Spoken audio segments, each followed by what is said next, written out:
There's a great story in the Bible. Another mad dancing David, right? And I'm sure you've heard this story before. This is in the Bible. And if you want to, if you've got a Bible anywhere in the house, grab it, you can read along with me. I'm reading from a version which is known as the New International Version, which kind of puts the Bible in nice English, really. So, this is 2 Samuel chapter 6. And what's happened, let me just fill you in while you're flicking through your Bible, is that the Ark of the Lord, which is like, it's not Noah's Ark, big wooden ship, it's this golden chest, okay, it's this cabinet, if you like, and it's made of solid gold, the most beautiful thing you've ever seen in your entire life. Fortunately, no one alive today has seen it, we don't know where it is, but this was supposed to be the most beautiful thing. It describes it in the Bible of what it looked like. Phenomenal looking thing. And the ark was a representation that is where God is. That if the people carry this golden cabinet with them, God is with them. It's a representation of everything that is amazing, and that is God. And for a little while, it's been at this guy's house, this guy called Obed-Edom. Funny name, but that's because it's in the Bible. Okay, so I'm going from chapter 6, verse 12. So 2 Samuel chapter 6, verse 12. Now King David was told, "The Lord has blessed the household of Obed-Edom and everything he has, because of the ark of the Lord." And it says in verse...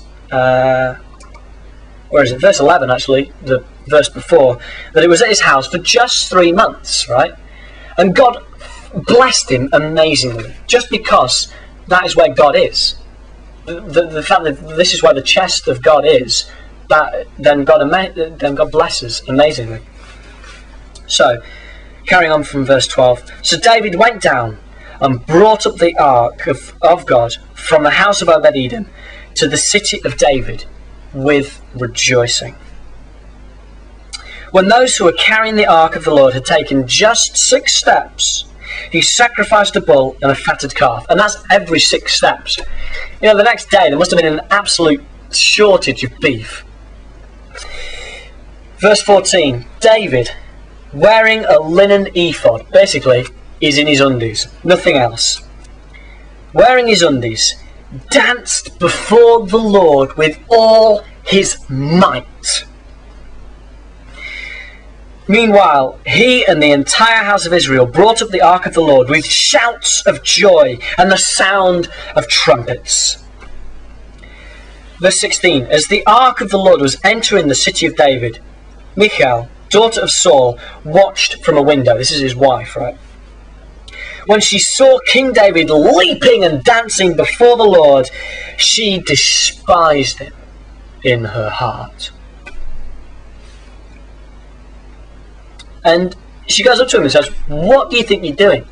You absolute nutcase. People are going to look at you and think you are absolutely stupid." And verse 21, right?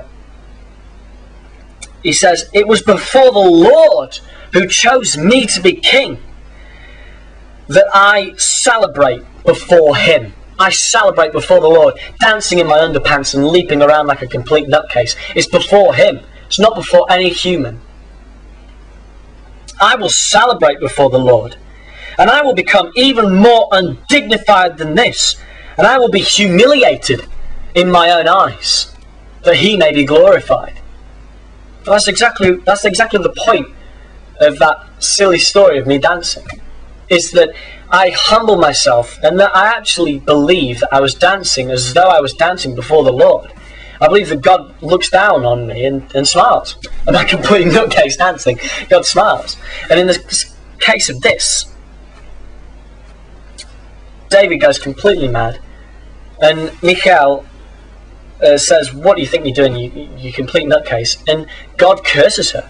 It says, Michal, daughter of Saul, had no children to the day of her death. She was made barren because she despised what the fact that David was dancing before the Lord. And that is what is amazing about this story. And I'm not a fan of dancing in churches, really.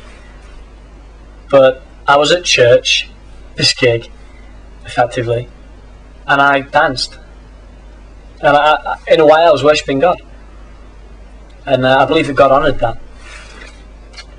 So I'd like to say to you guys, whoever you are, wherever you're listening, may you be willing to listen to what God has to say to you.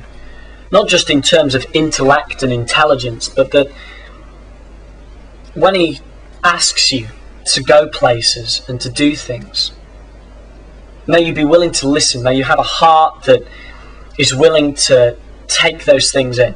And not just to listen, but to do. That you may act upon what He wants you to do. And may you not be embarrassed about doing things. And may God bless you for doing those things.